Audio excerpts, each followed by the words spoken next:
Taiwan has accused China of reckless and provocative action after two Chinese Air Force jets crossed a maritime border separating the island from the mainland.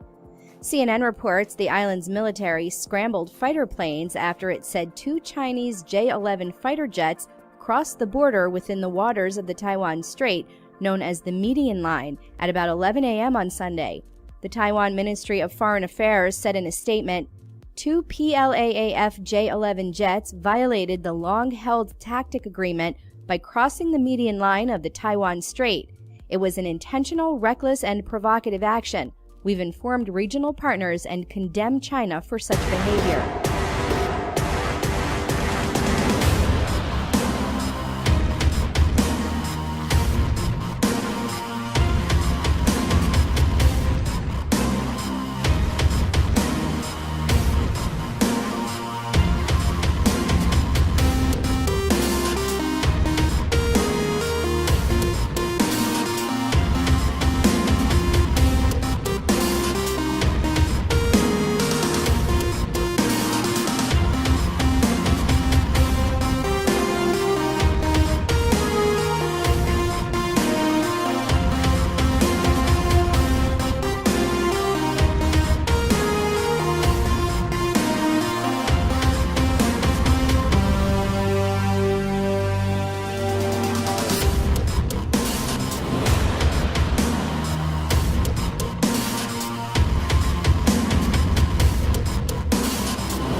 Delivery of equipment related to F-35 fighter jets to Turkey over Ankara's military relations with Russia. According to sources familiar with the situation, Washington has told Ankara that it will not receive further shipments of F-35 parts needed to prepare for the arrival of those stealth warplanes. Turkey has refused to back down from a planned purchase of Russia's S-400 missile defense system. The U.S. and other NATO member nations that possess F-35s fear the S-400 missile system will learn how to spot and track the jet. The disagreement over the F-35 is the latest in a series of diplomatic rows between Ankara and Washington. According to CNN.com, nearly 2 weeks since the powerful cyclone destroyed most of the city of Beira, Mozambique, it is a long way from normal. Manoush Albert Albin described the event to the press.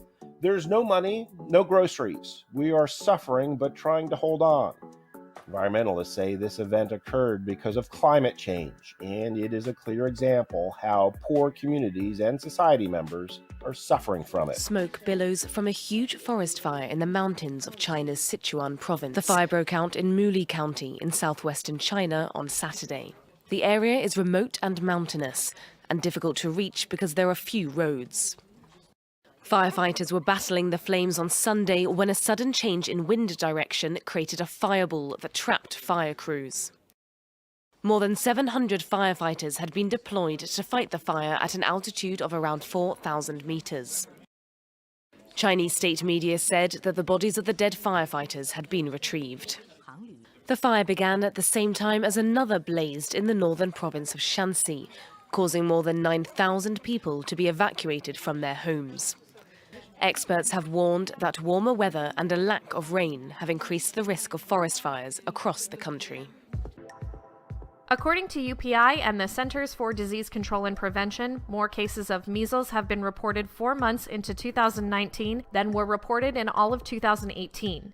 In just 3 months, 387 cases have been reported in 15 states: Arizona, California, Colorado, Connecticut, Georgia, Illinois, Kentucky, Michigan, Missouri, New Hampshire, New Jersey, New York, Oregon, Texas, and Washington. Since the beginning of the year, 6 outbreaks have been ongoing in Santa Cruz County and Butte County in California, Rockland County, New York City, Washington State, and New Jersey. It's clear that the measles problem is only going to get worse. According to CNN.com, when the tiny oil-rich kingdom of Brunei first announced in 2013 that it would adopt strict Islamic laws, including death by stoning for gay sex, many in the country's LGBT community considered fleeing. But some stayed on, hoping that the law, which is set to be formally enacted on April 3rd, would never come to pass. A member of the LGBT community, Karul, expressed, I thought I would not be accepted. I thought I would be outcast by my family. I thought I would be sent to religious counseling to help me change, but it was worse than I thought because of the stoning. It made me feel that if that comes to reality, I might as well just leave. U.S. President Donald Trump's threat to close the southern border is supposed to be punishment for what the U.S. president says is Mexico's failure to stem illegal immigration. But the decision would arguably do just as much harm to the United States as it would to Mexico. Analysts say closing the border would disrupt U.S. businesses and jeopardize billions of dollars in trade. It is difficult. This will affect the border economy a lot because there are many people who work here, many people who come to buy goods. Local merchants won't be able to sell. Also, there are people who live here and work on the other side and they won't be able to cross. They will have to stay here or stay there. Mexico is the United States' third largest trading partner. Exchanges between the two countries reached $612 billion last year. The U.S. Chamber of Commerce says a border closing would threaten up to 5 million American jobs alone. Each day, around 1 million people cross the border, Americans included. And thousands of U.S. citizens live in Mexican border towns and commute to work in the U.S. What Trump wants to do is really something else. Shutting down the border will not only affect those of us who work here, but also those crossing. Many American citizens live here, or they cross for work or go to school. Though the U.S. president has threatened several times to close the border, he has not yet followed through. And while he has not offered a timeline or details for the plan, White House advisor Kellyanne Conway says the president should be taken seriously, insisting he is not bluffing this time around. As power cuts and water shortages continue in Caracas, anger burns. Some residents are at their wits' end and determined to see change after multiple blackouts this month. We're a country that is bankrupt, a country that's in ruins, a people that are hungry with no medicine. We're in a very bad state. The president is no president. He needs to resign. Maduro, please resign. The people are asking this of you. Resign, Maduro. Demonstrators took to the streets on Sunday, the day after Maduro's government took steps to address the blackouts that are crippling Venezuela's already struggling economy. Authorities announced they would shorten the working day and keep schools closed due to power cuts. This was followed by a 30-day rationing plan for electricity. But is it too little, too late? We are here because of the lack of electricity, lack of water. It's been a month already without water or electricity. We don't have food. We can't refrigerate anything. Maduro has blamed US sabotage for the electricity problems. His critics say the true culprit lies closer to home. His own government's mismanagement of the electrical grid. 4 days after the army-backed protesters' calls for President Abdelaziz Bouteflika to step down, Algeria's army chief reiterated his view that the 82-year-old president must leave office. The position taken by the Algerian military has always been within the legitimacy of the constitution and has always upheld the interests of the Algerian people above all. It has always seen that the solution to the crisis cannot be anything other than the implementation of Article 102 of the constitution. But he acknowledged there's resistance to his plan and warned opponents not to seek to undermine the military. Some think he was referring to a meeting between Bouteflika's influential brother Said and the former head of Algeria's secret service. This is actually more about the different elements within the regime itself, within what it was known as le pouvoir, or the power, which is a series of clans that held power collectively and that until now have worked side by side, and which now seem to actually be coming apart. Bouteflika, who's ruled Algeria for 20 years, suffered a stroke in 2013 and has rarely been seen in public since. By triggering Article 102, the Constitutional Council would declare the president unfit to lead the country, a step that would pave the way for the chairman of the upper chamber in Parliament to take over as interim president until elections are held. But many Algerians want much more than a change of leadership. They're calling for an overhaul of the entire political system, Their plans include a national unity government that would lead the country for a transitional period, draft a new constitution and reinvigorate an economy in tatters. The government's attempted to split the opposition, but now there are signs the government itself may be splintering as it tries to resolve this crisis. Victoria Gatenby, Al Jazeera. Moses Epeyon did not hesitate when he was called to help unload aid trucks arriving in Turkana. They are carrying emergency food supplies to help thousands of Kenyans on the brink of starvation. The construction worker lives in the administrative capital, Lodwar, but he is not faring much better than villagers in remote areas.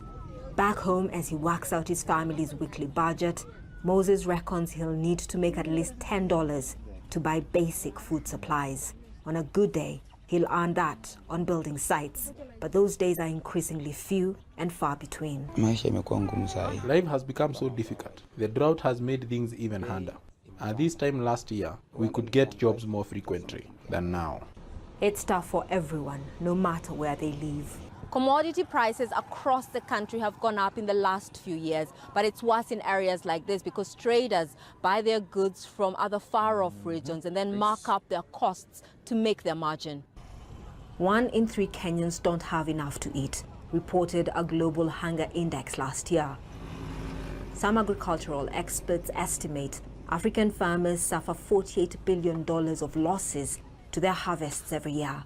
Kenyan farmers lose $500 million. What needs to be done is to synchronize policies that actually help to drive the entire agro value chain and make the agricultural sector the engine of development. Because the agricultural sector is the only sector that can be able to reduce poverty 2 to 4 times more effective than any other sector. One of the top priorities for government leaders is ensuring all Kenyans have enough to eat. But critics say corruption and mismanagement of funds meant for development projects has made this difficult to achieve. This governor tells us he's trying the best he can with limited resources. One thing that we are focusing on now is to set aside land to commercialize. And this is the discussions we'll be having with the farmers and the people living in those areas. Set aside land to commercialize, where we will invite the private sector to come and do commercial irrigation using new technology, with the hope of increasing food availability.